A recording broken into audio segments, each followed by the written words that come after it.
නැවත නැවතත් 2025 වසරේ හොඳම නිළිය සම්මානය දිනාගනු ලබන්නේ ඇය විසින්. බොහෝ දුෂ්කර කාලකටුක කර්කශක අමිහිරිකාල සහ අත්දැකීම් රාශිය පසු කරමින් ඉදිරියට යන ඇයට විශ්වයෙන් හොඳම සහ සුදුසුම දේවල් ලබා දෙනු නිසැකයි. ඇගේ අලුත්ම සම්මානය වෙනුවෙන් ඇය සමාජ මාධ්‍ය වෙත එක් කර තිබුණේ මෙන්න මේ වගේ අදහසක්.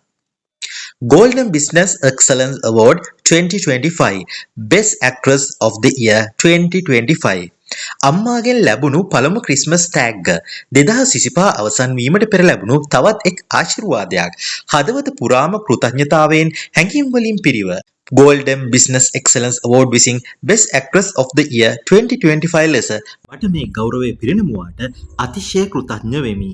චමිර ලියනගේටත් මගේ සියලු ආදරයත් සමග උණුසුම් සුබ පැතුම්. එමෙන්ම සම්මානලාභී වූ සියලුම ලස්සන ආත්මයන්ට මගේ හදපිරි සුභාශිංසන.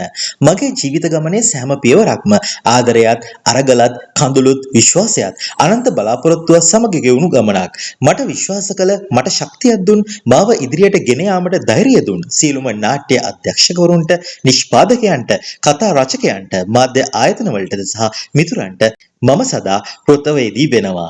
ඉහෙලින්ම දෙවියන්ට ස්තුතියි. ඒත් ඒකටත් වඩා අම්මාට ස්තුතියි. සදාකාලියම මාව රැක බලාගෙන සිටිනවාට කියලා. මෙන්න මේ විදිහට තමයි ලංකාවේ 2025 හොඳම නිළිය වශයෙන් සම්මානයට පාත්‍ර වෙච්ච තරින්දි ෆර්නෑන්ඩ් ආදරණීය රංගන ශිල්පිනිය සමාජ මාධ්‍ය ඔස්සේ ඇගේ ජයග්‍රහණයෙන් පසු සමාජ මාධ්‍යයේ සටහන් කර තිබූ සටහන.